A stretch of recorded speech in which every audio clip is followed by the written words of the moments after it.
Hello, hello, hello, everyone. Welcome. That was a little bit of a longer intro than I thought until I looked at it. But welcome to the show. Sam, how are you doing?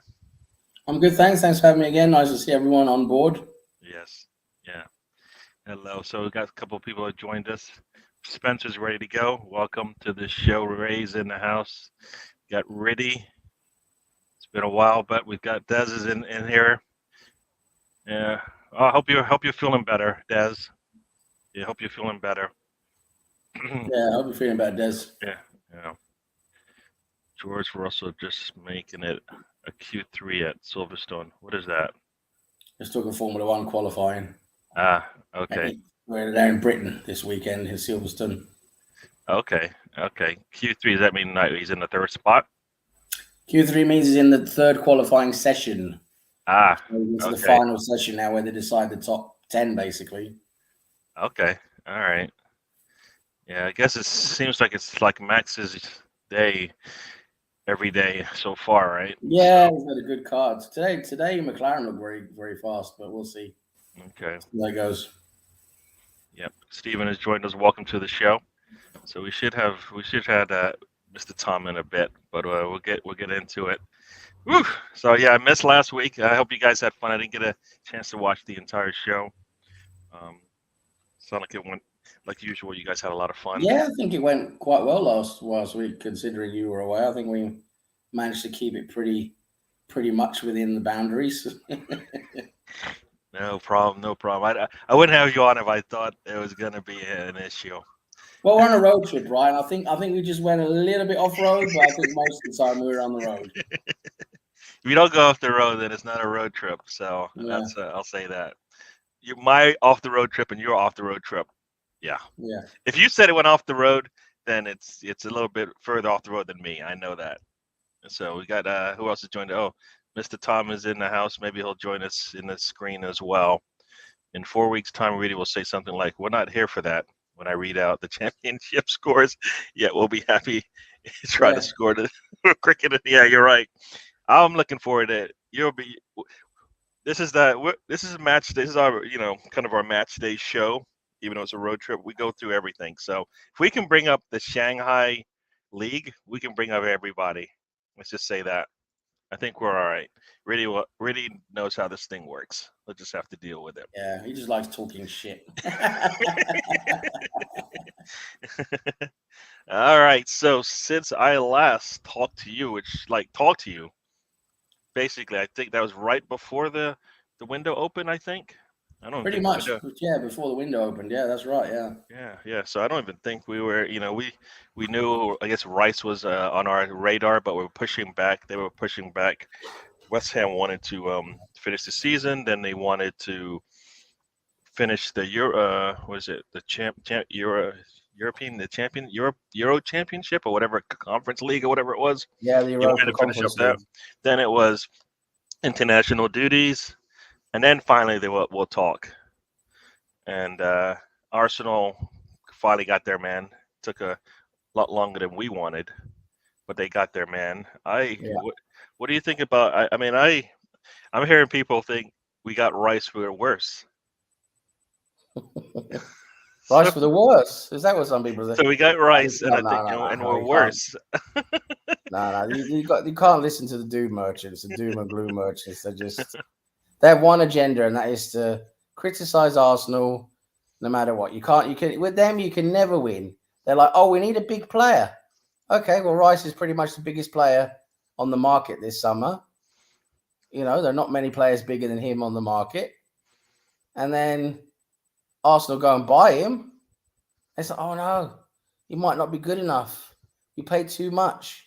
Arsenal, and then they criticize Arsenal for not paying the big money for the big players. It's like, oh, Arsenal never pay what needs to be done to get the job done. Well, they did this time. They paid what West Ham wanted, well, at least they agreed on with West Ham what they wanted. But even now, that's wrong. Oh, it's too much money.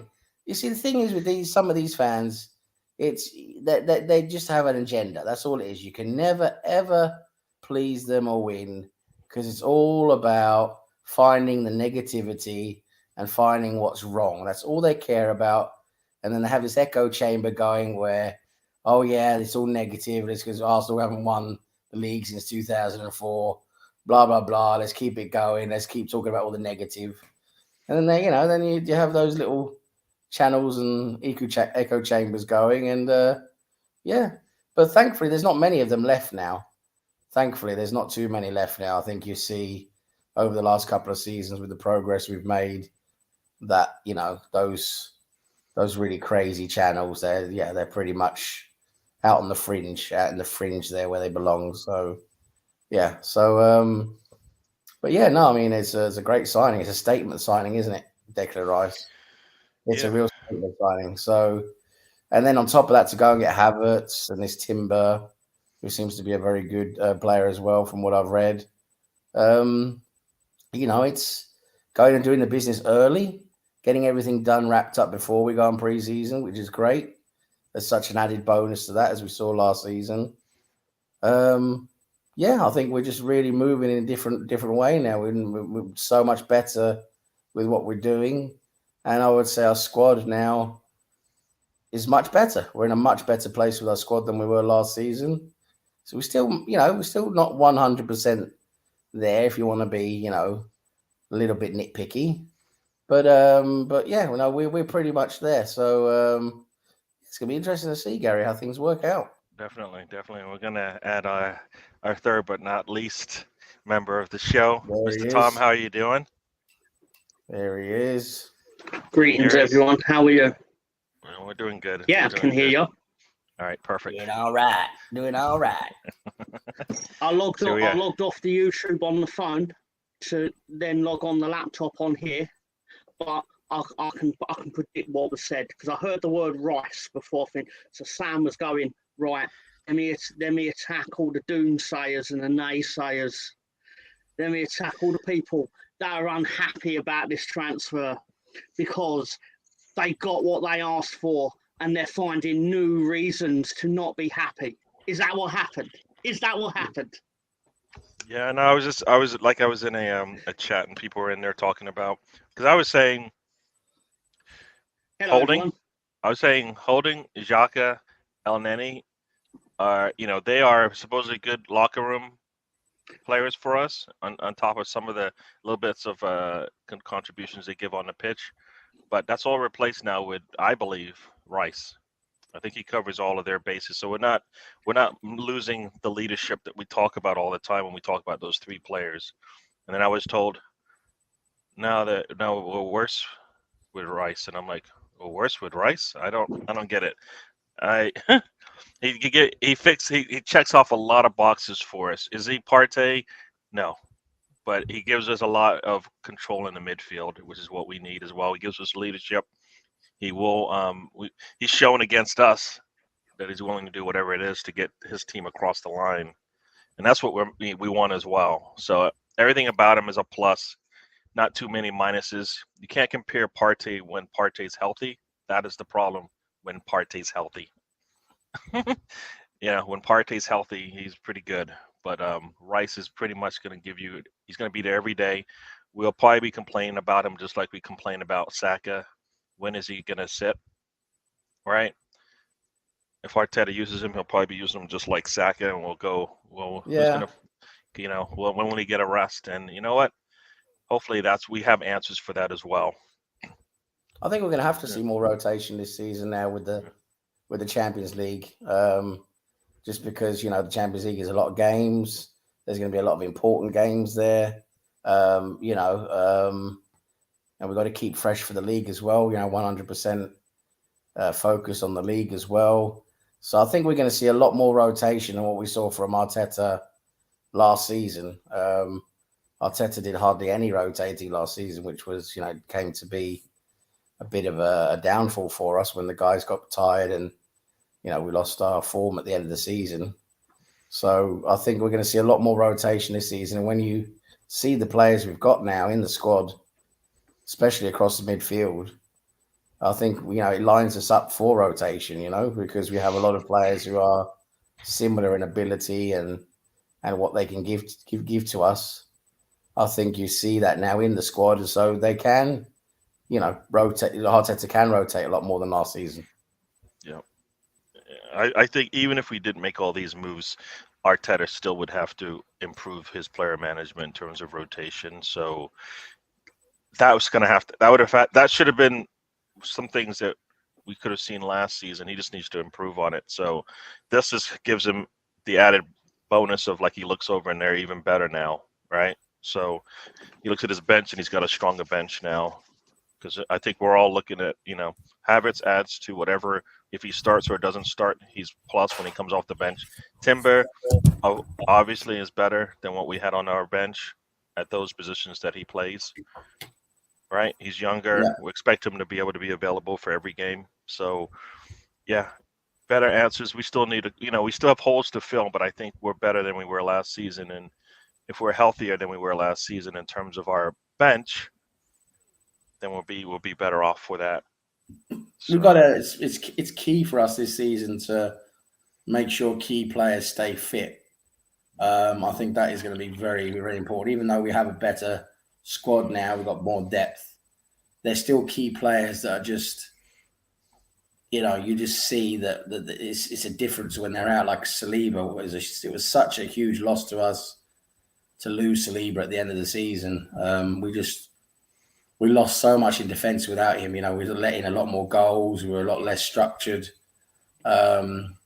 He was a huge loss to us, Saliba. So we have to make sure we keep him fit. Maybe rotate him if we need to a little bit this season. And I think that's where the likes of Timber coming in can maybe give us that possibility. Because Ben White, then I think if Timber's just supposed to go more outright, be maybe a bit more of an inverted right-sided defender, then maybe we can use Ben White more in the middle instead of Saliba. Maybe, I don't know. We'll see what Arteta comes up with, but yeah, I just think we need to, these, like I said, these key players, we need to make sure we keep them fit. Definitely. I think there was just to take an aside like we usually do. Reddy has some questions for. That's a naughty question. He knows that they're not playing. He knows players have been suspended. He knows that. He knows they're suspended. So you have nothing to say? Is that what you're trying to say? I mean, I can tell him what the score currently is, but he knows what it is because he knows they're not playing. I know he knows. I mean, there's no way. So you don't have an answer. So he got you. He tricked you. He got you. You have no answer. No, not really. No, I can happily say England are all out for 237, and Australia are currently 116 for 4, which adds on to their total, obviously, of 263. But that won't change until they resume play. So, yeah. What's that, Gary? What's that? I hear you. You know what's interesting on the cricket front? My cousin, his son plays for the U19s in Barbados, and they have their 50 and under tournament going on in the Caribbean right now. So they've been doing pretty well. I think they're 1-1 right now. Today's game started up on the second ball. They got a wicket, and then by the second over, it was raining. So I don't know if they returned back, but yeah, it's kind of fun. Let's just be honest here. Just say it what it is. Cricket's just a fucking boring game. It is fucking boring. It goes on for days. But you know what? I think sitting there watching and drinking a beer is worth it, and then you have your buddies next to you. Yeah, that's what it's all about. You can watch your neighbor fucking pick his grass, his weeds. Not the same thing. Not the same. It's no cricket. I'm sure. I like the new. I like the one-day international stuff. When they bring in the one-day international stuff, we have a certain amount of overs, and it's a lot more sort of exciting. You have to score runs. But when you're playing these test games, they go on for like 5 fucking days. I mean, oh Jesus, it's like going back to 1920 again. True. Like I said, that was interesting to see him out there. What's that? It reminds me of I'm certain I've said it before, but I might as well. The time Homer Simpson says he'll go 30 days without beer to make Marge happy. And basically, as part of that 30 days, he goes to baseball, which for the purposes of this, I'm sure Sam will agree, can be considered the American equivalent of cricket. Okay. And he sits there sober and basically he's just staring, going, I never realised how boring this game is. because he's not drunk. Yeah. I can't see how you can sit through a lot of that and not like be able to do something else, because like you said, there is a lot of stoppage, right, in between each ball. Whenever the ball eventually does go out, all that stuff where they change batters, all that stuff. Same thing in baseball. I don't, If I don't hate it nearly as much as I'm saying I do. yeah, no, I'm just going to wind really up. if British fans can enjoy cricket, they can enjoy baseball. You get it's the same speed. Oh, baseball is like, ice hockey compared to cricket. I mean, that's how much quicker it goes. And baseball is even, it's a slow game, baseball, really. But cricket is just slow. In all truth, I respect any sport/game that you have to have a discernible skill to be able to do it well. Like, this will sound really silly, but darts, like, you can play darts with your friends, and a game will take ages to finish. But if you play the professional darts player, you're going to score 58, and they'll go treble 20, treble 20, double top, bang, and like second nature. And you just got to respect things that you have to be good at to win it at a professional level. I mean, but at the same time, that doesn't necessarily mean I want to watch 5 days of England versus Australia. Yeah. Of which we're also going to probably lose 5-0. So, True. Yeah. I watch Craig, cricket at work. So I hear you. Craig's joined the show. Welcome. Yeah, Rice is good, and Timber and Havertz are basically Arsenal. I don't think Timber is rolling the dice. I think he's a good talent. I think Havertz, he needs to be better than what he was last season, and he needs to make us forget that Xhaka isn't on the pitch in terms of his attacking, his goals and assists. Defense, I think that's another question. I don't think that's he's to me almost kind of like what Pepe was, but I think he's probably much better attacking wise. He's going to give us more on the attacking side, Havertz, if he shows up. Otherwise, we got another Pepe on our hand, and we complain about him. So there's a lot of pressure on Havertz to squash all the rumors.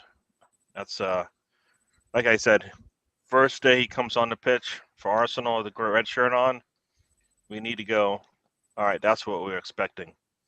If not, it's going to be a long, long season for him, because I don't think the fans are going to be too happy about it. A lot of money spent on him, and expectations go with that.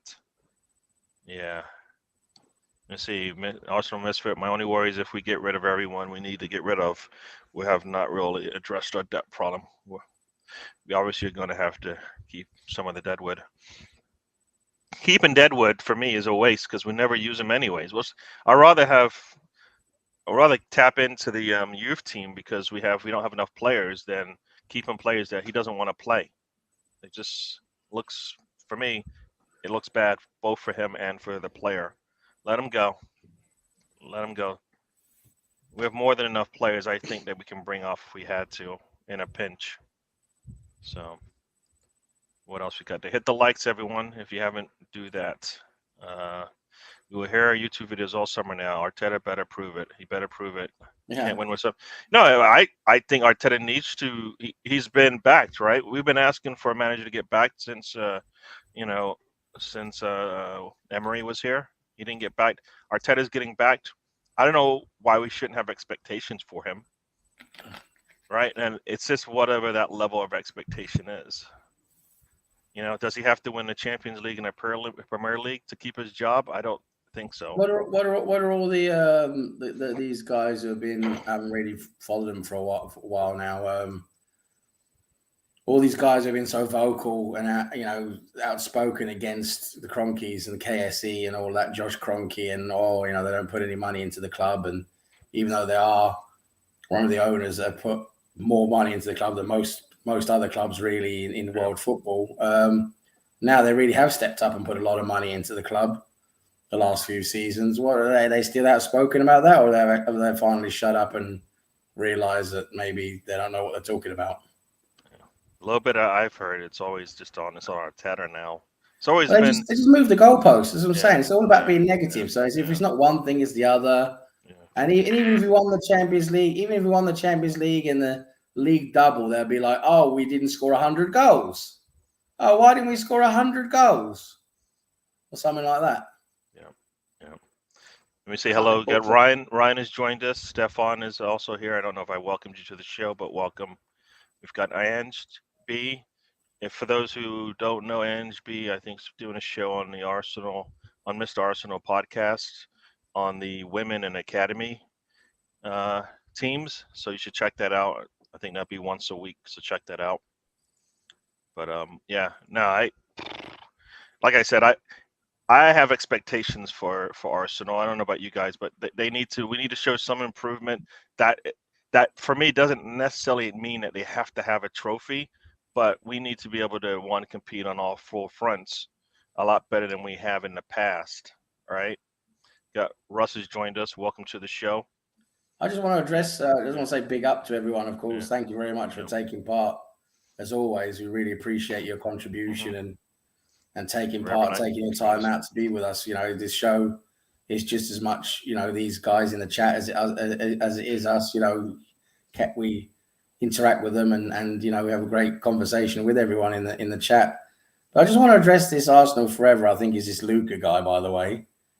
I want Arsenal to sign Tchouaméni, whatever his name is, the guy at Real Madrid. Why? We have Rice, we have Partey, we have Jorginho, who we can still get something out of. Why would you want the guy is going to cost 80 million plus? God knows what in wages. And why? How much is he going to play? You know, I think people forget this is not FIFA or FM or Championship Manager 1998. You just go and collect as many Galacticos as you can, like Real Madrid in 1996. I mean, what we're going to do with Tchouaméni? Whatever his name is. Sorry if I butcher his name. It's a difficult name. Tchouaméni, like choose and like chew your food. The T silent. I think the T is silent. Tchouaméni. Yeah. Tchouaméni. Yeah. Why would he's a great player from what I can tell, from what I've been reading. Very highly renowned, very highly valued player. But we've got Declan Rice now. We've already got Thomas Partey. We've got Jorginho, who had a good season, who's still hopefully going to give us another good season. Where would Tchouaméni? Where would he come into this? You know, people need to wake up and realize you just can't collect 100 midfielders. Yeah, I mean, like you said, the only reason why you want to bring in another player like Tchouaméni, though, anyways, is if Partey is going to leave, and there's talk that he is going to leave, and for whatever reason, be it stuff on the field, off the field, whatever it is, supposedly he's out, and they're going to he's going to be gone. That's the only reason why you would want to bring another player in. Also, some people say that Rice isn't exactly like a Partey as far as that 6 goes. So maybe bringing a player that's more. That's the other talk just don't know what they're talking about. Yeah, they don't know what they're talking about. You look at Rice. I know everyone. You know you can't always use stats, but Rice's stats. He is the best interceptor of the football in the Premier League. He intercepts more balls per game than anyone else. We can see when he plays, he knows how to read the game, sit in the pocket, he picks up. And what he also does, which is extremely important, he picks up the second ball. Those loose balls from tackles and challenges and everything, he gets that loose ball and he'll pass it on to someone with a good pass. That is so valuable when you're holding deep as a holding midfielder. Now, those two attributes there are why he's £105 million.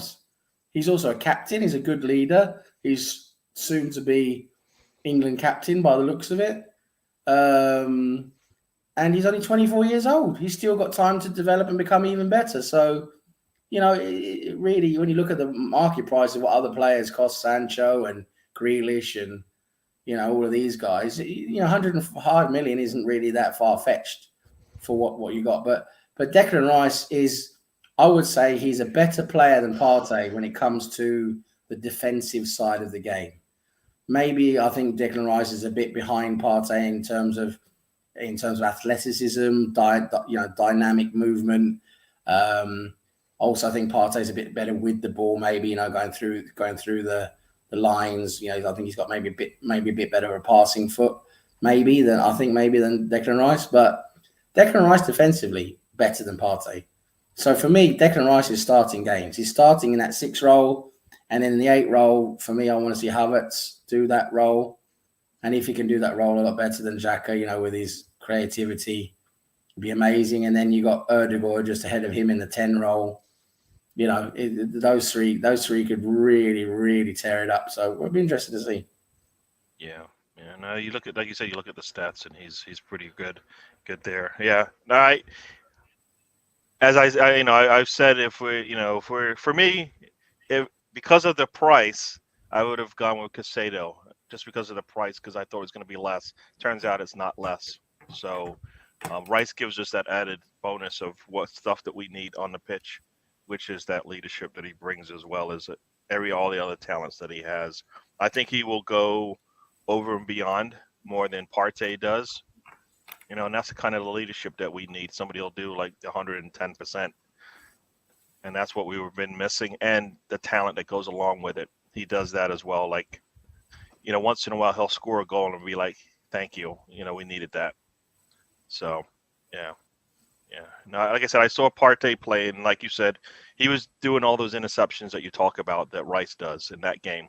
I don't think we saw it enough, and I don't think we will see it consistently from him anyway. So it's good to have him. I mean, yeah, looking for that. And like you said, and then Timber, if you look at his stats as well, they're top of the chart for his age, definitely for his age, but more for his role on the pitch. So got 2 good defensive players there with Timber and Rice. I can't stop thinking about that Pitbull song now with Timber. It's ruined it for me.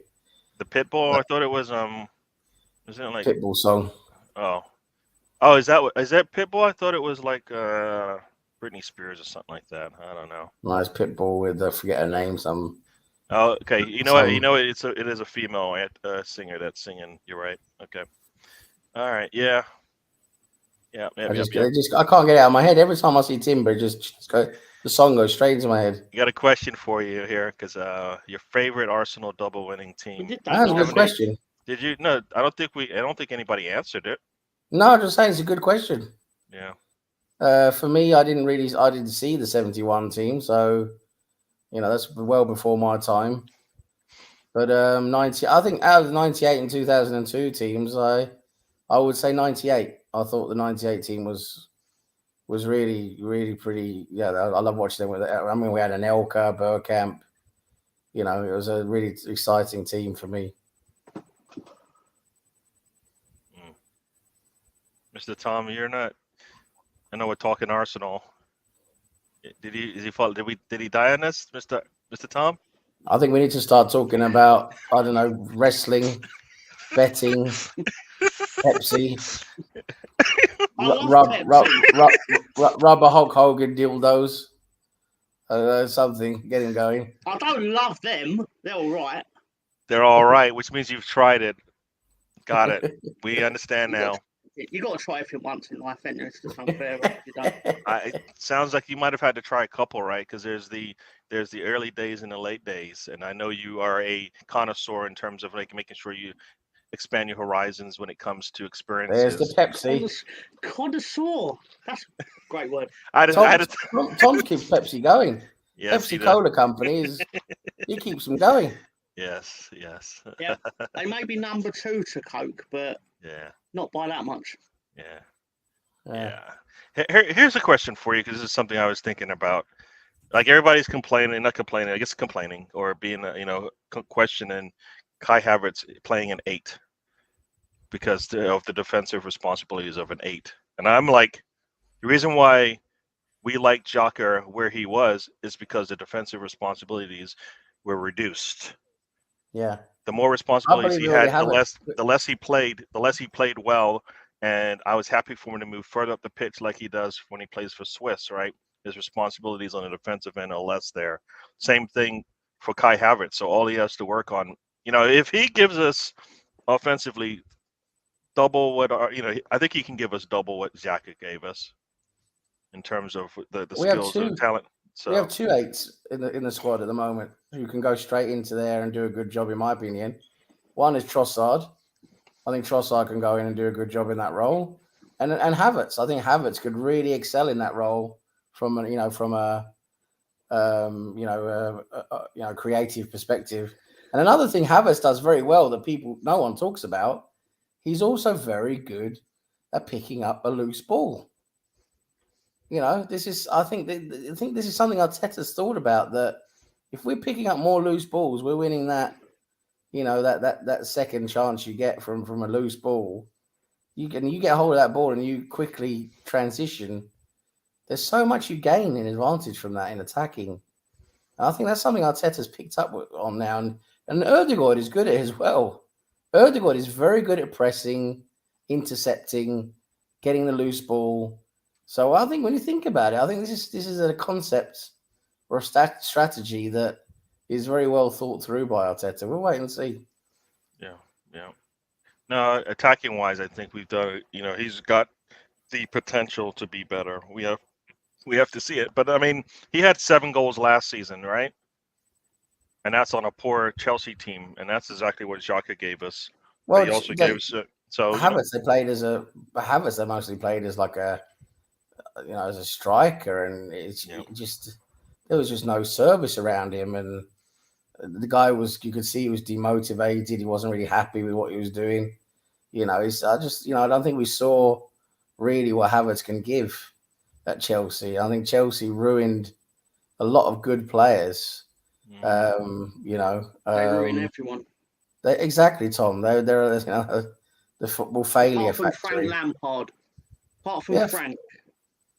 It's just the amount of players who when Chelsea announced buying them, it was like, Jesus Christ, they're going to be so good, and then they just go there and they just completely fall apart.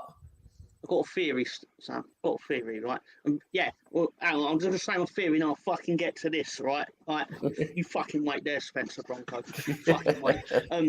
Right, I believe Chelsea overpay players because they're compensating for the fact that when that player loses their stock based on their tenure at Chelsea, it's a financial top-up on the wages they will lose when they go elsewhere through not being as good anymore. Yeah. If that makes sense. No, I think could be something in that. There could be. Either way, it's incredible the amount of players that just went. I mean, I'm just gonna name a few now, but I remember Timo Werner, very respected forward in Germany, scored a lot of goals. Then he just became a nobody in Chelsea out on the wing. He couldn't score in a brothel. Easier to name the players that did well. It's harder to name players that did well. Yeah. You know what? The one thing I think about when I think of all those Chelsea players and the way that they played, I believe this is what's missing from their team, and this is what is good for our team. Arteta, if he has confidence in you, you're gonna know it, and you're gonna play for him, and you're gonna have the confidence to go out there and play all the time, regardless of whether you're playing well. And that's why I think that's why we complain all the time when we see Saka out there playing, and we're like, he probably should sit. Arteta's got confidence in him, and that when you got that from a manager, it's a plus. Chelsea, I don't think they got any of that from any of those managers over the last couple of years, right? I mean, didn't seem like it the way they played, because you would see it as soon as Timo Werner came in. How many times in front of the goal you're like, this should be a goal, and he just way out wide over the goal, and you're like, damn, that's just poor. Consistently, I think that's a lot of confidence, and that's comes, I think, from the manager, and they just didn't get it. So I think that's the difference, and that's things. Those are the little things that we talk about, right? Like if you go to City, Pep picked you, and there's something about you that he wants to see on that pitch, right? And that's going to give you that confidence that you're going to go out there and give 110% when you play and you put on that light blue shirt, right? And that's what we see all the time from any of those players. Come in and get a red shirt from Arsenal. If Arteta's on your side, you know. We all know. We see it because they get to play. So I can tell you the thing yous have not said in this, right? Mm. The thing yous have not said. The common denominator, though, where you're going like, Pep puts his arm around you, Arteta lets you know if you're doing well. Chelsea players don't know the manager's going to be week to week. Yeah, that's true. So you I think can't Potter did a form poor that job. bond. I think Potter did a very poor job at Chelsea. He did a great job at Brighton, but I think Chelsea, as such a big club with those expectations, Yeah. I just don't think that's the type of gig that Potter could handle. Looking back, it's easy to say that now, but that's obviously what happened. But again, just talking about these players they brought in who were scary. Like every time they brought in a player, like wow, like Zaim Hayek, and then. But when they bought Havertz, that really pissed me off because I like that guy is seriously good. I mean, he was extremely good in the Bundesliga. His stats were just off the charts. Probably the best player in the Bundesliga together with Haaland, when they were both there together. Haaland at Borussia Dortmund and Havertz at Bayer Leverkusen. And those, I mean, they were just seriously good. And then Chelsea just can't figure out how to use him. Can't figure out how to play him. True. But he did do one decent thing. He did score the winning goal in the Champions League final, though. I mean, that's something. True. Bargav, welcome to the show. Yeah, big up Bargav. Big up everyone else in the chat. See, Chris has just joined us. Yeah. Big up, Chris. Yeah, the Ravenite has been here. I think that's who you're talking about. Yeah, right? good to see Ravenite. I hope he's doing well out there in Gibraltar. Did you know email address? Is that No, is that from back? Right. Is that something from back in the days? Is that like the AOL type thing?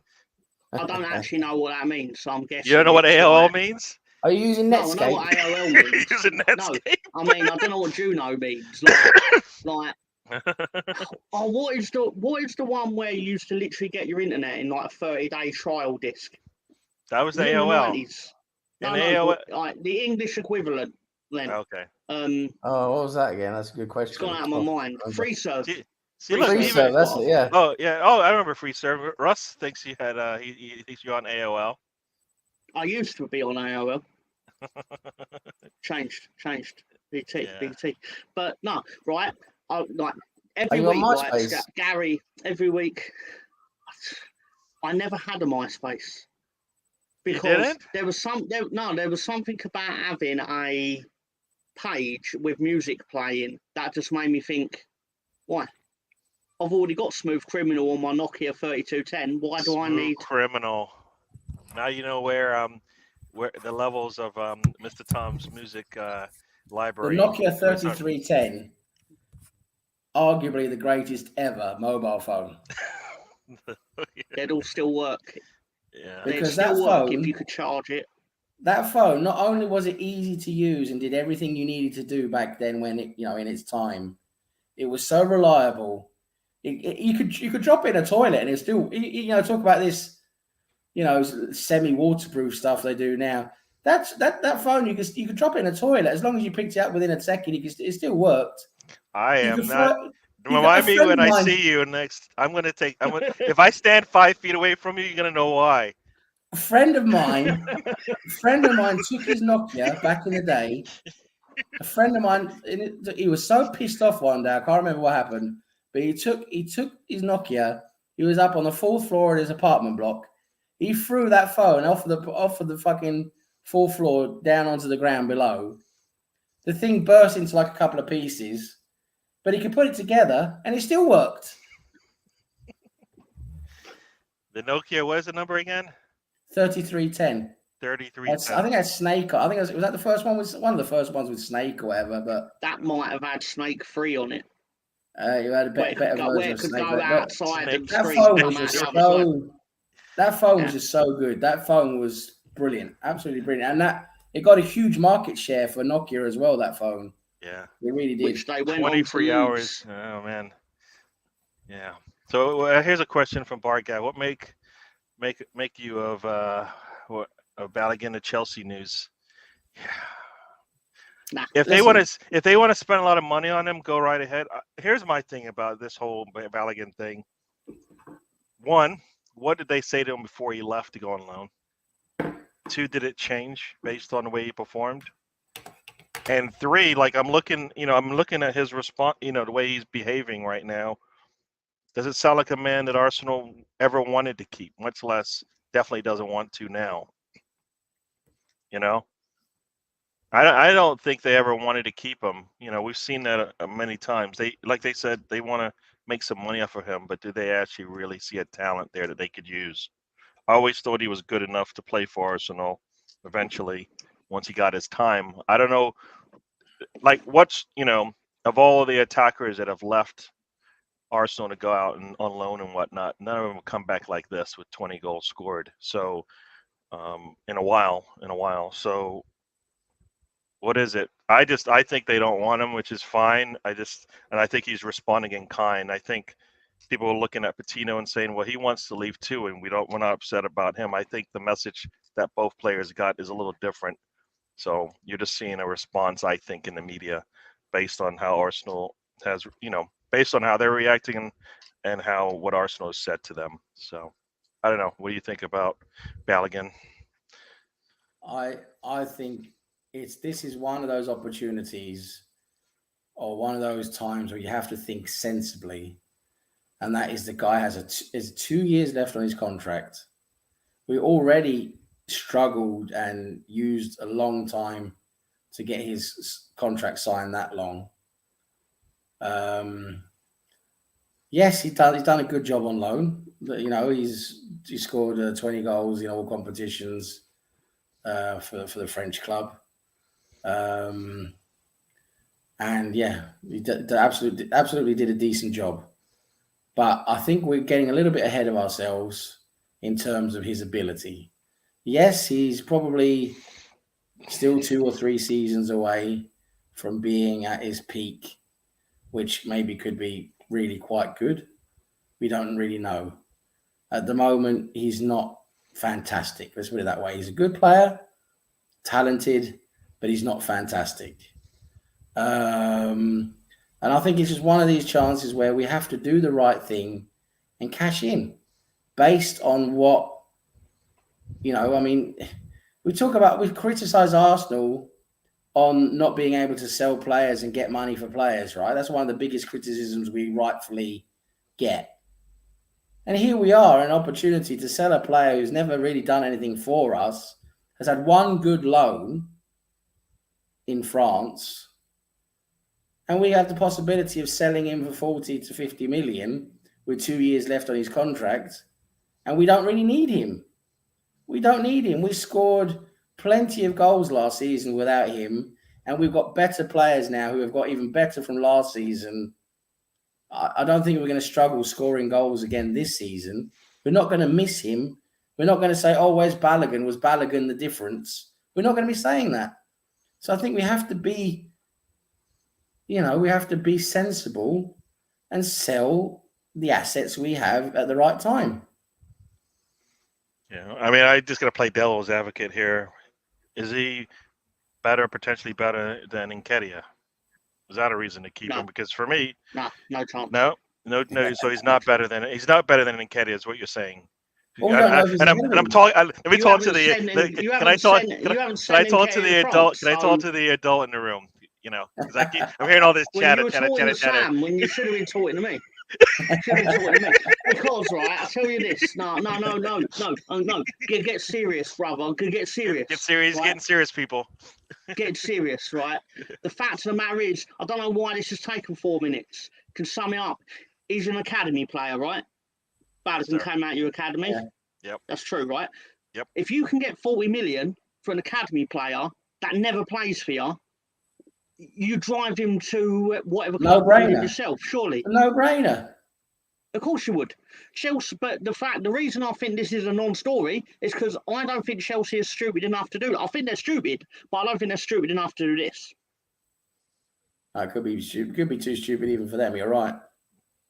Yeah. No, I mean, I think, like I said, It's all the potential. So if they get, as you said, Sam, and then like a lot of people complained about, they keep saying we need somebody to push Saka. I think we have answers for that right now. Yeah. Arteta just doesn't use any of our players that could play in the right side to just give Saka a relief. I mean, I think Trossard, if needed, could do it. I think Jesus could do it if needed, and I think it's been needed in certain cases. So why not? We scored, like you said, 88 goals. 88 goals, and guess how many opportunities we've not even taken? I talk about this all the time. Erdegaard probably could have scored more.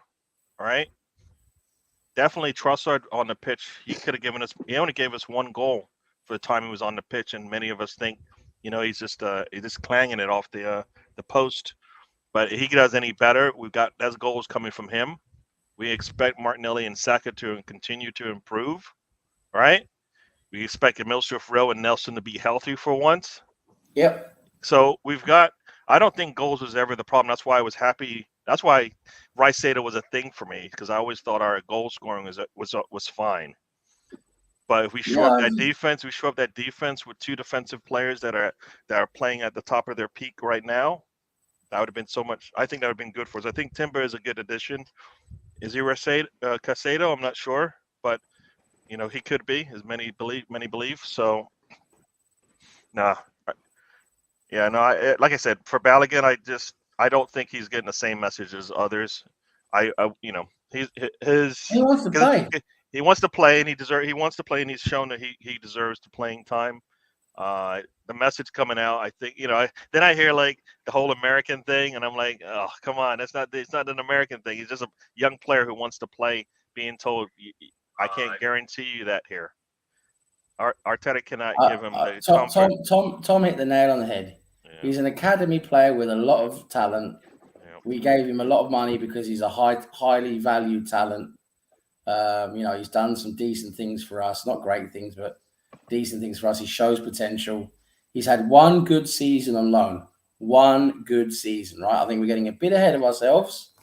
We make it look like he's gone to Real Madrid and scored 100 goals. He hasn't. He's gone to Rennes in France and scored 20 goals in all competitions. He's like the 5th or 6th top scorer in the league. Not playing PSG every week. So, it's he's not, he's had one good season, yes. So if you have clubs who say, we'll pay you 30 or 40 million for him, I'm selling him.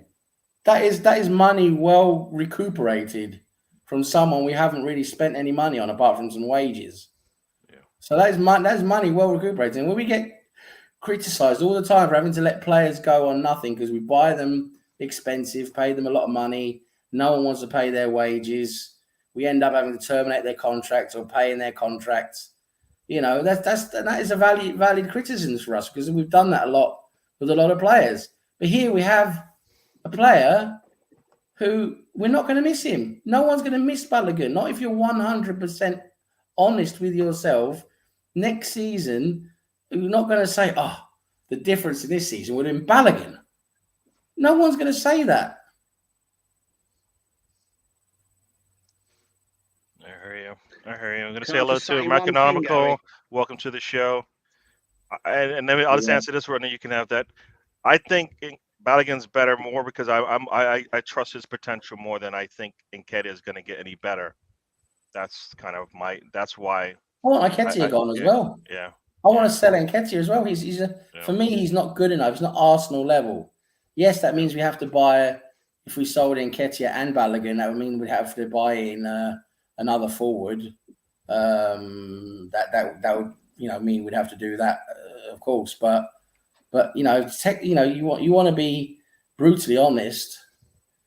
Nketiah is not Arsenal level. He's not Champions League level.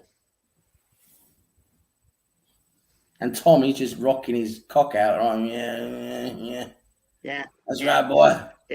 Yeah. No, because what I was going to say is I want to know what's in the water for everyone today. Because every week everyone goes for Gary, and Gary sits there going, why's everyone going for me? And then occasionally someone will go for Sam, and Sam bites back like fucking Rottweiler, and I'm sitting here, and I'm like, and this week everyone's fucking coming for me like I fucking shat on their mum or something, and I'm like, you know what? Give me 30 seconds. I'm gonna Collins this place up. That was weird. Did he really mean to just disappear? No, that's his AOL acting up again. His 20 hours are up. He spent his 20 hours. Got to put more credit in. Got to call his mum. Mum, can you put more money in the account? That was the best AOL exit ever. Oh, AOL, welcome. Look at all these pricks in the chat. Oh yeah. Oh my God. And this Mr. Tom. Welcome. Fucking Mr. Tom. That guy. You sir, you are a cancer to the Leeds United fan base. A cancer. Oh, yeah. Outrageous. Everybody's laughing at your AOL.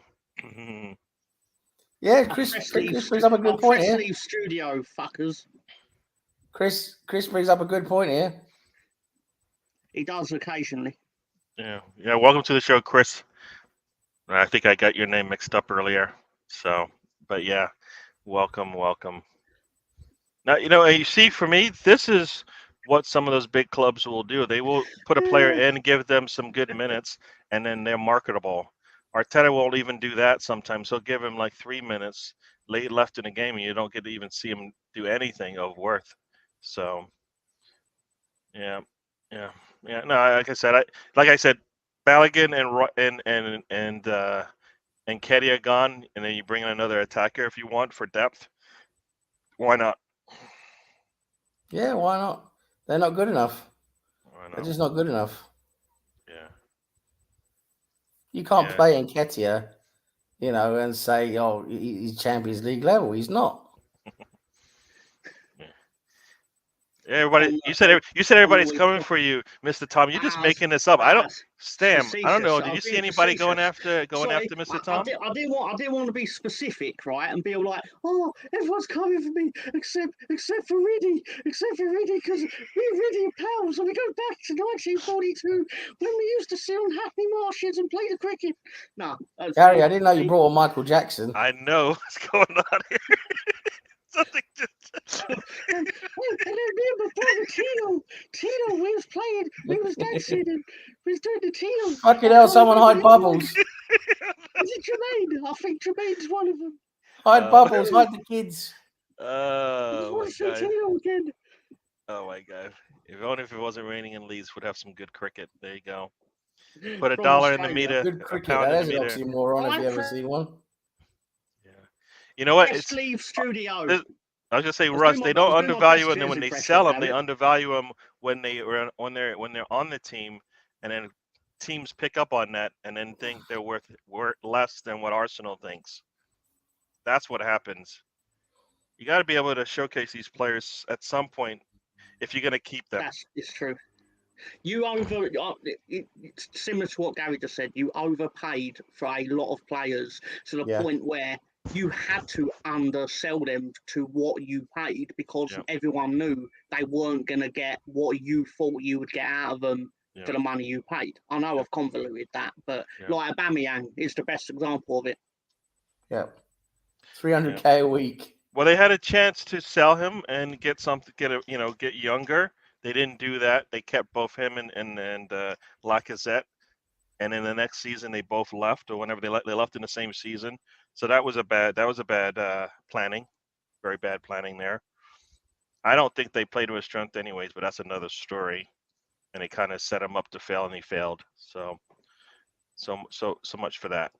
But our fan base rewrites history a lot, though. Xhaka deserves legend status all of a sudden. Oh, I think you're saying he doesn't. Outrageous. I think you're saying he doesn't. But yeah, people have very selective memories with Xhaka. Yeah, bringing legend up with Xhaka is just like, wait a second, are you serious? But then that means Saka and Martinelli and Erdegaard get statues already. If that's where you're going with the thing, their statues should be up before the season starts, based on what they've given to Arsenal, right? Russ brings up a good point there.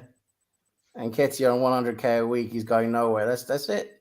Yeah. He's going nowhere because no one's going to pay him anywhere close to that money. That's right. That's right. No one's going to pay him that. Yeah. And that's once again bad planning, because like if he's worth 100K to you, then he needs to play more. He needs to play more if he's worth No, 100. I'm not playing someone based on the money they make. No, Sorry. but that's why you spend more money on a player that you're keeping. Why would Yeah, you we paid him you gave him a promotion, and now you're Yeah. telling me that no, they shouldn't play him because he's not that good? Why did you give him a promotion? Well, Promotion means more responsibilities. I think at the time we gave him that money, it was a bit of a situation where we needed him. You know, he knew we needed him. It was either doing that or going out and buying a new player, which I think we tried to avoid at the time. And also at that time, he was still looking pretty good. He was still like we weren't quite sure with him.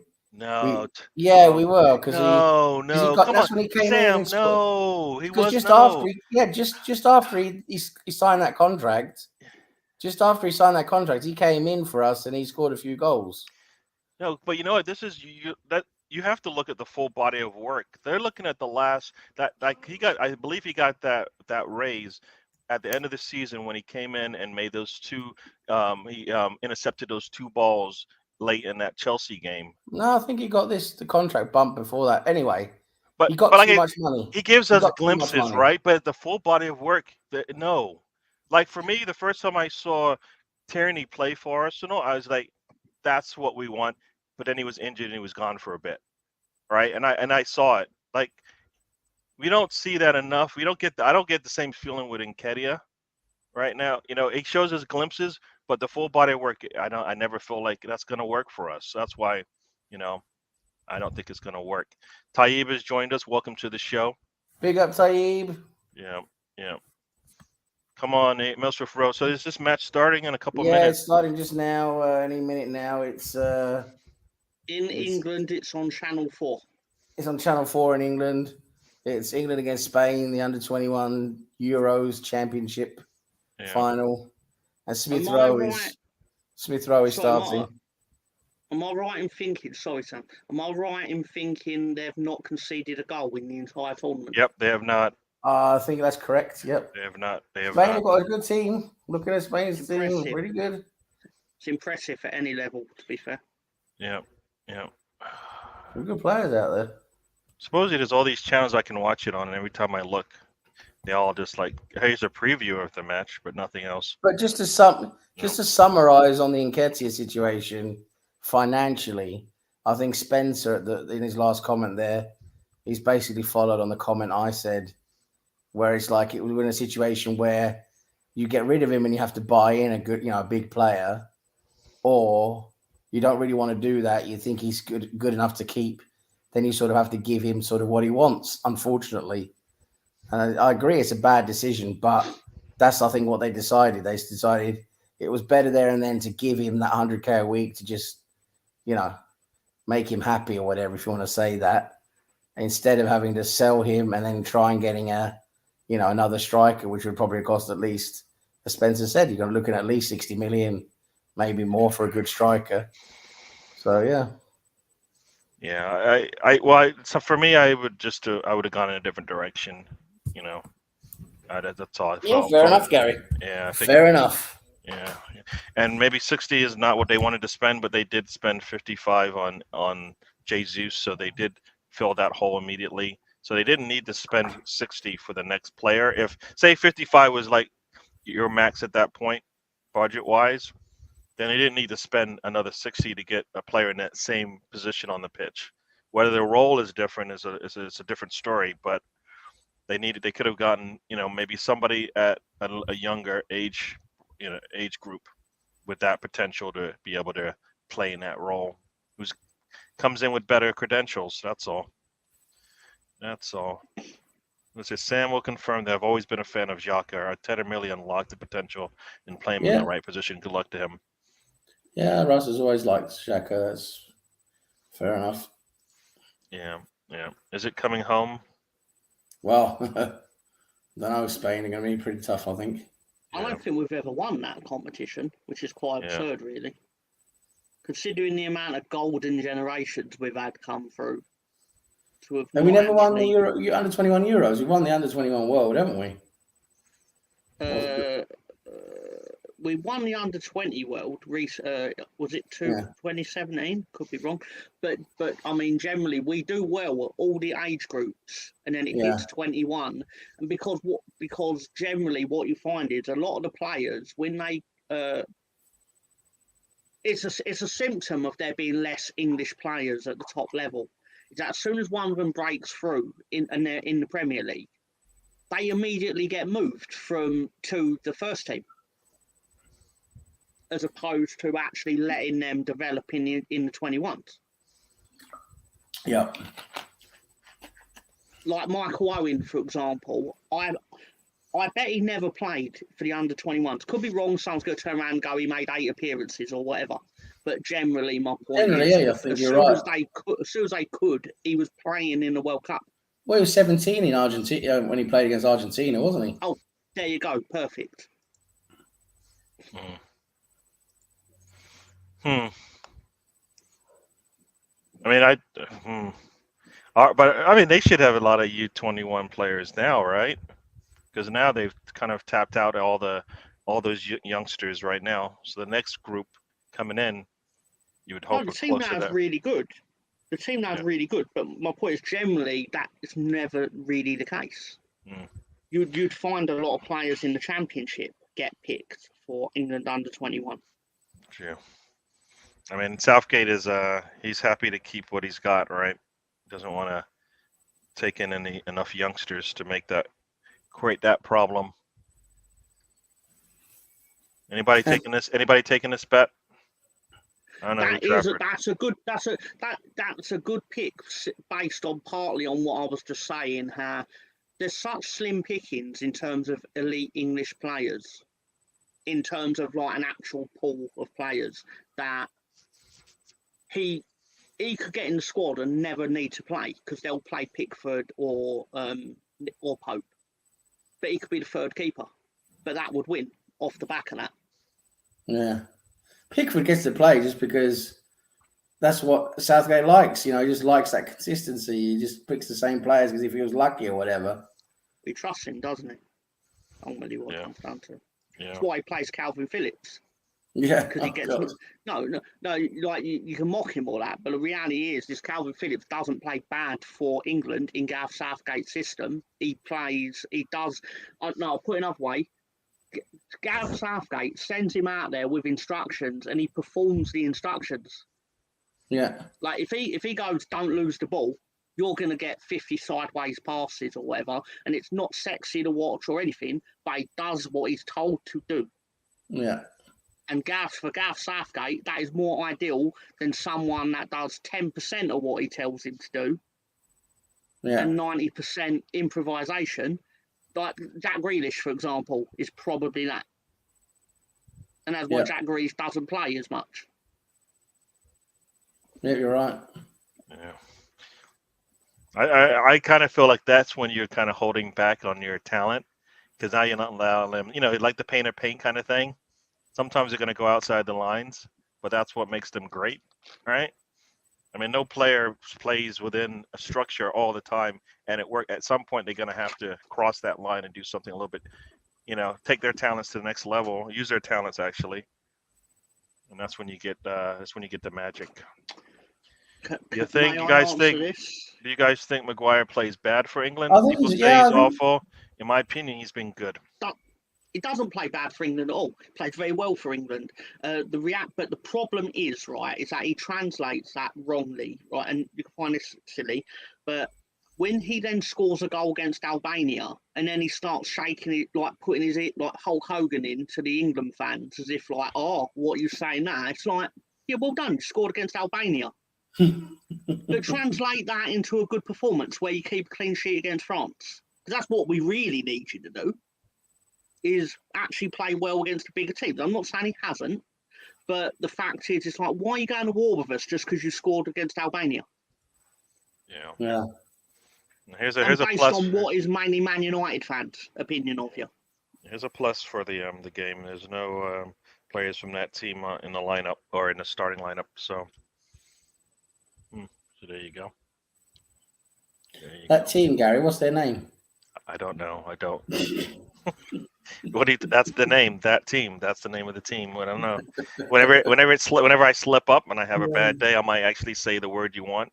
But their in name general, never appears in Gary's banners. I was looking through them last week when I had access to the StreamYard, and basically, anytime they're referenced, it is literally that team, that team, that team. I will. You know what? I will consistent. say the name of the team when when I've been on shows talking to someone from that team, and I actually will tell them. On my show, I don't even say your name. But I'm going to be nice. I'm going to say it now. Because I do have there are some rules that I will on my show I'm not going to name them, but otherwise I'll be courteous. Will you name them on my show? No. No, because you come on my show and you just talk lots of nonsense, and I think I've built up enough credit where I can probably do some of the things I want to do on your show that you might frown upon. I mean, yeah, realistically, you are right. But that just now more challenges me to find ways to get you to say Tottenham on my wrestling show. I don't know what is that. You know what? The audio just went blank for a second. You said something. I don't know. It didn't. It doesn't matter. It probably doesn't matter. Need to put another 13p in the meter. Yeah. It just went out.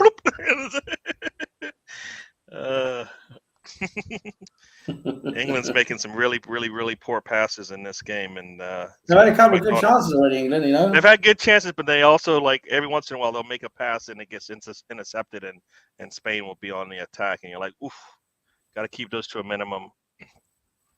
Good news for. Oh, right, we already went through this. What is this one? Gary, stop bullying Tom. He never talks nonsense. Oh, Riddy's on your side. See, now you've changed. You've turned a corner. Riddy is now on your side. He's got the "We love Mr. Tom" sign up right now. What we call that? We call that a bit of the old reverse psychology. Tom and Riddy sitting in a tree. KISSING. There you go. I'm actually fine with that. I'm not against interracial gay kissing in a tree. So you cover a lot of check boxes on that one, right? Yeah. All of them. Hey, well, here's a question. Here's something. Mbappe, not to Arsenal, but the entire Mbappe situation. How does that get resolved? He wants them to let him go, but pay him, or he wants, right? You have to let me go and pay me, or you're gonna keep me and I'm gonna work for free, which sounds like a disgruntled employee, basically. So you're not gonna get 100% from him because mentally he's already gone. Well, I can tell you right now. Send him on. I can tell you right now. I mean, Paris Saint-Germain, they want a ridiculous amount of money for him. It's too much, even though they know he's worth a lot of money, and Real Madrid have a lot of money normally, even though they haven't got unlimited amounts now because of the stadium refurbishment and all of that. What that has cost? But they want apparently at least 200 million plus. That's just what the club wants. Then you got the player who apparently wants something like between $1 million and 1.5 million per week. He's going to want something like a 40 or 50 million pound sign-on bonus. It's just, it's absolutely ridiculous. So it's the player causing a lot of problems, really. He could, but at the same time, Paris Saint-Germain, he's got a year left on his contract, and they want 200 million for him. 200 million with a year left on his contract. It just be sensible. Be sensible. Okay, he's not 200 million, is he? Maybe see if they can buy at something under 150 or something like that. It's either that or they lose him for free. Yep. At the end of next season, he becomes a free agent. They get nothing for him. They're sitting there right now, Sam. I'll tell you this. They are sat there right now going, 2 years ago, when Real Madrid offered us 200 million for him, there's an argument say it was 198 million for 200 million for him, and we said no, as if we were doing this big dick measuring contest on we don't need your money, we don't need your 198 million. It's like, no, you didn't. You don't need it, but you probably should have took it because he's going to play for them eventually at some point, and now you're going to be 198 million worse off. Now I know to them money's nothing. I know it. It's irrelevant, but it just makes you look stupid. Yeah, Spencer just said they're a nation state. What do they care about money? Yeah, but like Tom just said, it just makes you look stupid. But they probably don't care. They obviously don't care. But if they You know, don't care I mean, about the money, for me, I think Mbappe, if he really wanted to go to Real Madrid, this would have been the summer to go, and this would have been the summer to let someone know before the Bellingham, talks were going on, that hey, Yeah, but you I can't go. want to. No, I want to go with it, and then they have to work it out with PSG, because maybe they would have got closer to that. They're not going to get closer to that 150 mark probably from Real Madrid, instead of Bellingham, who was what, 100 or something like that. Well, I think that's what's going on behind the scenes. I think they are trying to maybe agree on something, but I don't know. It's a huge amount of money, and it makes a mockery of the whole transfer window. What I find fascinating about it is, like, as we've established, right, that money means nothing to them. So if it means nothing to you, and you can afford to sit there and basically go, we don't want you 200 million a year or two ago, and we're actually just going to give him a new contract of even more money instead, then literally bite your bullet and go, all right, Kylian, go sit home for the next 12 months, then go and play for Real Madrid. We'll pay you. We'll pay you your $500,000 a week or whatever you're on. Stay away. Yeah. Because obviously I'm assuming employment law there is similar to the UK in that respect. So as long as they pay him, they don't have to have him around as that negative influence. Yeah. It's like a lot of. I use Bielsa as an example, but a lot of teams do this. Where when Bielsa arrived, he got the group together, watched them all for like a day, and then basically went, right, we've got 3 groups of players. It's basically the people I know I'm not going to want, and the people that I'm not sure on, and the people that are definitely going to be part of my squad.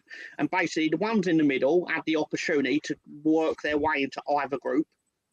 But obviously this group, he wanted nowhere near this group. And Kylian Mbappe is obviously one you do not want near your other key players, because he's going to be like, oh, I'm going to Real Madrid or whatever, which doesn't help them. Ultimately.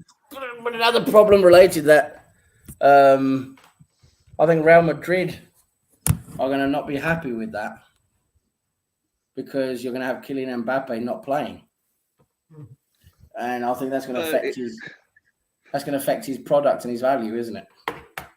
Which won't be their problem. It's between him and the buying club then at that point. Yeah. If he's out of contract, it's not there. PSG just has to as they say, bite the bullet and take whatever deal Real Madrid is going to offer them, because they're probably going to offer them the most, even if they don't get it up front, even if they don't get it all in, maybe it'll be just spread out like most contracts, because it probably works better for Real Madrid anyways. They're just going to have to take the hit. As you said, they've set themselves up to the situation, and the player doesn't want to be there. Why do you want to play there at his level? Makes no sense. So for me, if you want to get back in, you get back into having a squad that's actually has a chance to win anything. Let him go. Once again, let him go. Sorry, Gary. Yeah. No, I just think they should let him go. It's the same. Like it doesn't help PSG at all. No. It doesn't help them at all. So what's the point? Like, just put up the front if all you want. But eventually, if you get the 125, 150, whatever it is, you got your number. Do you guys think he's not worth 125, 150 with a year left, or you think that's crazy no matter what? Is it going to be less than Rice, who's 105, 100? No, right? I think the 120 to 130 mark sounds about right to me, considering what a huge player he is and what he can bring to the table. I mean, he's one of the best players, if not the best player in the world, really, when he's in form. if they get a cash offer, and like you said, around the numbers you mentioned, they're probably just going to take it because it's worse to have him around the gaff when he doesn't want to be there. Yeah, it must be. Brings down the. What seems stupid is they could have done this 2 years ago and got the 200 million, as instead of having him around the place. Yeah, him and Messi. And I know that's pissed off Real Madrid already. Are already pissed off with him because he's already said no to them. So it's like Real Madrid is such a horrible, disgusting, corrupt bunch of slimy greaseballs, aren't they? I mean, it's just they really are because they just, so you don't like them? I'm finding it hard to understand whether or not you like them or not. When I was a kid, I liked Real Madrid because it was just there was all the best players in the world in one team basically. And it was like you always looked at them in awe and like, wow, what a team. But the more you got to know about the club and how they never won, and you know, they're just a bunch of corrupt bastards, and it's like they don't even care. It's like, yeah, they got screwed over 2 years ago by PSG and Mbappe. They promised he was going to come to Real Madrid, but then all of a sudden, last minute, he changed his mind. PSG changed their mind and kept him. But Real Madrid just don't care because they just want the biggest name. They just want the biggest asset or whatever. They just want all the shirt sales and just, we got Kylian Mbappe, like he's like a little trophy. That's all they care about. They hate the Premier League. They hate the Premier League because the Premier League has made itself worth more money than La Liga based on the fact that the league. And don't get me wrong, I'm not going to say that Man United and Arsenal of the world care about the Southamptons and that, but they were clever enough to foresee that if Southampton were more competitive as a team in the illusion of football, then everything's worth more. Whereas Barcelona and Real Madrid were basically like, no, we'll negotiate our own TV rights and fuck the other 18 teams or however you want to put it. And ultimately, long term, it killed them. It killed their league. Yeah. Here's something I just saw on here from Ben Jacobs. Several PSG players unhappy with Kylian Mbappe's interview to French football. So right now, he's pushing the envelope, as they say. The sooner that PSG just says, Real Madrid, give us a good number, we'll make it work. Move on. It's time to move on. For PSG, I don't think they're not gonna find an answer for Kylian Mbappe in one player for sure, but maybe they might find it in three. Right? 2 or 3, yeah. You know what I mean? Like they're gonna win. They're winning French football no matter what, right? So the question is, can they get a squad that can kind of compete in the Champions League? Because that's really right. That's really the only thing that matters really in the world of football. We don't. It's like Bayern Munich. In the world of football, that's where they show up, whether or not they're as good as everyone else. But in German football, it's like them and everybody else, right? So for me, I don't know. Like I said, I think it's easy. You just rip the Band-Aid off this one and move on. Let him go. His head is already gone. You might be sitting in a Trojan horse as it is. You know what I mean? Yeah. I mean, definitely. It sounds like the players are backing the club over their teammate because of the attitude of the teammate. Yeah. If he didn't say a word, but he let PSG know I'm out, and he never said a word about it, then as a player you can't say anything. This man's trying to get his money, however he goes about it. He hasn't said anything to me about it. If you're one of his teammates, that's kind of how that. But this is all part of why PSG are not going to win the Champions League because their dressing room and the way they're set up is toxic. They're a bunch of mercenaries brought in for loads of money to just come in and just have a go at the Champions League, basically. They're going to win the French league blindfolded. They could show up with one shoe and win that league. They don't win it enough. So every 4 years or so, someone beats them to it. Yeah, because their heart's not in it, right? They know exactly. They must be so. Imagine how tough it must be for them to motivate themselves when they know every team they play, they're just so much better than them.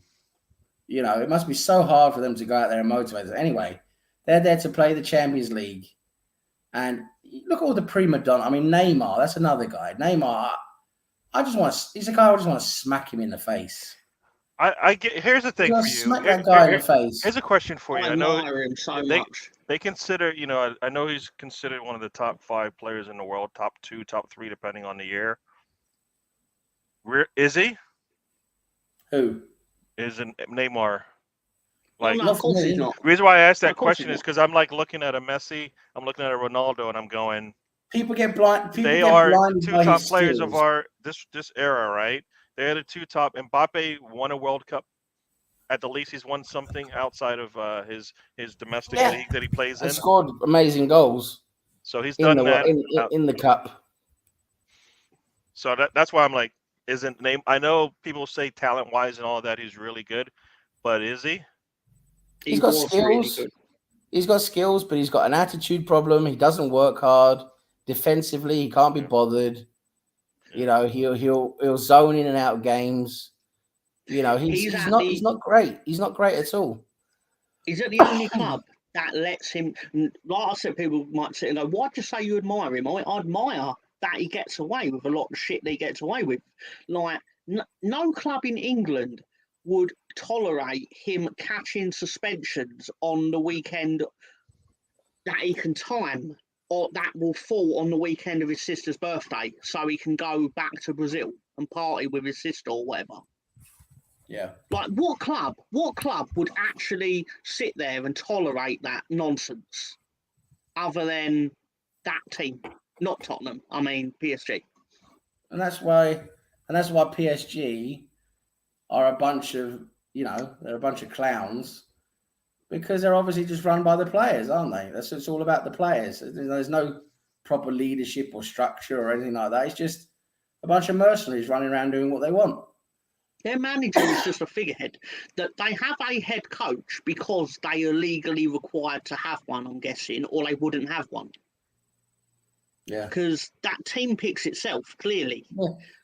That country, in footballing terms, are just a larger version of Scotland, in that there's a big team at the top, like granted Scotland has too, but they siphon off the talent and in such a way that the other teams are not benefiting remotely from it. And it's like they did, like a lot of the money in the Premier League stays in. Yeah, I know that we've said earlier in the show there's less English players, but there's such inter-transfer activity within the league that a lot of the money stays within the Premier League. Yeah. And even the Championship to an extent. Like I would be shocked if it turned out that the transfer fees between the 2 leagues are not the biggest between any other country and their second tier. Yeah. All right. Yeah, I could agree with that. Yeah. Yeah, we're at the 85-minute mark. I don't want to go. It's been a while, but it has been 85 minutes, so we're going to start to head out of here. 85 minutes. 85 minutes. I know. Felt like 78 minutes. sorry. I know. Ryan's got a watch along for the England match. So if you want to head over there after this, tell him I said hi. It's still 0-0. England's looked like the most, the team dominating the possession and the attacking, but nothing to show for it yet. Spain is trying, but they're not been able to get a control of this match yet for them.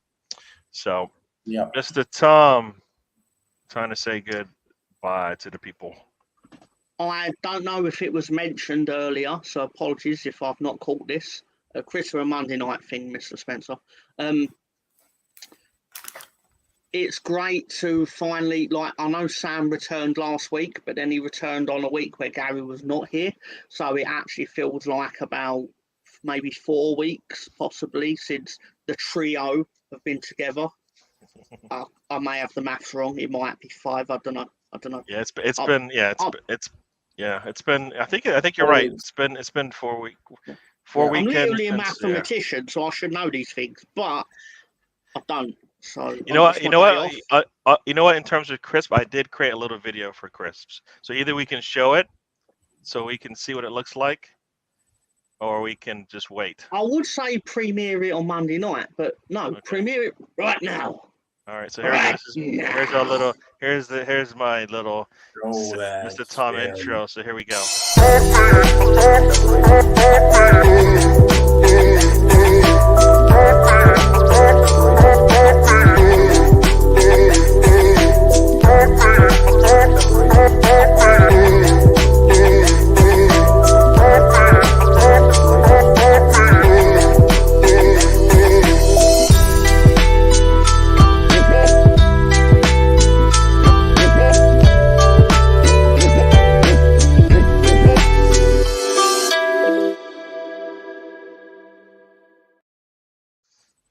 My favourite part of that is when I open one and Matt goes, "For fuck's sake!" Yeah, you know what though? I was listening to that video and you can't hear it, but that's when you opened up the barbecue ribs chip bag, and I'm sitting there going, "What? Barbecue rib chip? What in the world is that?" And he was and Matt was happy to hear about the rib. He's like, "I can eat those without having to eat the pork." It was delicious, delicious crisp. They were a high-scoring crisp. I will say that. There you go. I was like, "What is a rib flavor?" Yeah. You know. But that's it. We'll see that. You guys will see that. We'll see that coming up this season. I got new videos out for all the shows. So. I'd better get So some anything else, crisps. Mr. Tom? Yeah, no, similar. Sam sort of mentioned it earlier on. It was his lead-in to then going after the Arsenal naysayers. Very clever, by the way. The Arsenal naysayers. But I just want to say, thank you to everyone for supporting the show, even during the multiple absences in the past week. You stuck with us, which is awesome. Because it could have killed the town, it could have killed the business, but it didn't. All right, everyone hang in there. They were like, "So right, Sam will be back and we'll be back." And then it was like, "All right, Sam and Tom are here and Gary will be back, but we'll be back." And it was awesome. And I'm rambling, but seriously, thank you for supporting the show. I'm going to put Sam to sleep. That's my mission here, is to actually put Sam to sleep live on the internet. No, seriously. Have a good week, everyone. Enjoy the English summer, which is heating up, allegedly. Not allegedly. I've got a fan on, so it's actually rather warm. But it makes my 1989 internet behave like 1987 internet. Hi, great local badges. He came on a little bit late, but we are heading out, so you check out the show if you want. Thanks for joining us. Spencer saying thank you as well. And Sam? I'd just like to make a big, important announcement here, live right now. Tom's going to love this. I am going to join the Attitude Era wrestling group. I'm going to be a main artist there. My name's going to be Cheapskate Sam. I'm going to have a bunch of old takeaway menus with me. Choose all the cheapest takeaways all the time. I was thinking of using a pogo stick or a bouncy ball, but they run out. What's his name? That Allen got a skateboard, so that there's no pogo sticks and no bouncy balls. I can't use denim because that Cassidy guy uses denim, so I'm just going to be using my normal polo shirt. They don't need to dress really for it. They told you just come as you are. We don't give a fuck. They said. And yes, I've been signed on. It's great. I'm going to take some old takeaway menus with me. I'm going to order some old Chinese, and when the little Chinese guy comes to pay, I'm not going to pay him. I'm Cheapskate Sam, and that's going to be the start of the feud between me and one of those other guys. I don't know. I like the guy that looks like Christopher Heview from the Vikings. He looks pretty good. I'll probably beat him up. Which one did you hate more out of Cassidy and Darby Allin, out of interest? Oh, those two. I couldn't stand him. Darby Allin looked like a little emo with his little skateboard, his painted skull face. Oh, look at me. I got a skeleton face. Oh, it's my split personality. My daddy didn't like me when I was a kid. He didn't accept me. And then you got what's his face? Cassidy's just basically a country artist from he just got on the wrong plane. He's supposed to go to Nashville to play like a troubadour set in some washed up bar. But he ended up in a wrestling rink instead. And then they're going to pay him for it. He wrestled in denim. He's in denim. He's in Wow. denim trousers, fucking Levi's 501 or whatever, wrestling against Keeps a his hands in guy his pockets too. against a guy who's 3 times his size, and he just bounced off like a mosquito. But he still won, so he's definitely not rigged. But yeah, I'm going to be joining in that. Cheapskate Salesman aims to enjoy. We'll look forward to that. But just want to say, apart from that, it's been a great show. Great to be together. The trifecta of terror. Here again, the trio of trauma. Had a great time. I want to say thank you to everyone in the chat for taking part. As always, you guys are genuinely a huge part of the show. We love to interact with you and banter with you and get your ideas and your questions. It's always great. Thank you so much for taking time to follow us and watch us. And I want to say to everyone, have a great afternoon. Enjoy the summer while it lasts. And let's hope.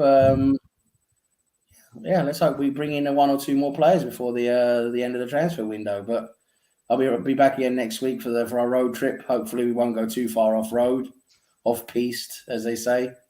But I'm sure Tom behind the wheel with his McDonald's driving license, he'll be able to keep us all on track. So thank you very much, everyone, and have a good evening. All right. Big announcement, everyone. You got to check that out with Sam. I'd like to see what that's all about as well. So everybody, once again, thank you for joining us. Yes, it's been a while since we've been all together. We missed it. Hope you enjoyed the last couple of weeks when it's just been me and Mr. Tom or Mr. Tom and Sam. So we'll do it. We'll be back next week.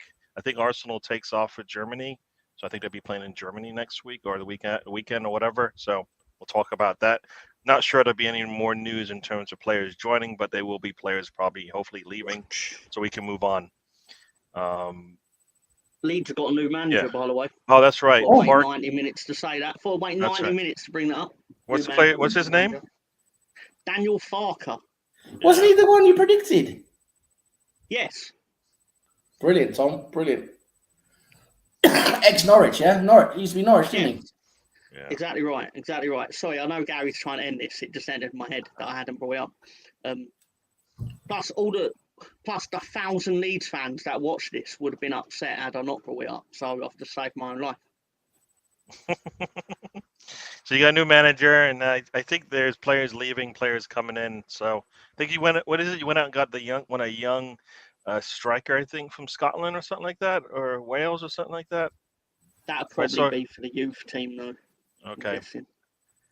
Because we're still category 1, right? So we got to stock our youth team up to be slightly competitive. He's got to be better than Rams, and I was gonna say Ramsdale. Ramsdale. Of course, Ramsdale was a terrible striker. Bamsfield, whatever that guy's name is with the blonde hair that you had up top there. Oh, Bamsfield. What's he called? Blofeld. He sat in his chair going, Mr. Bond, I tried to shoot at you, but I obviously missed. Yeah. I tried to score a goal. I can't score goals. And that's how we're gonna get out of here. Actually, I do have an outro video, so we'll play that, everyone. But we will see you next week. We'll be talking about whatever's going on. Maybe it'll be some Arsenal news. Maybe it'll be some more Leeds news. But we will see you on the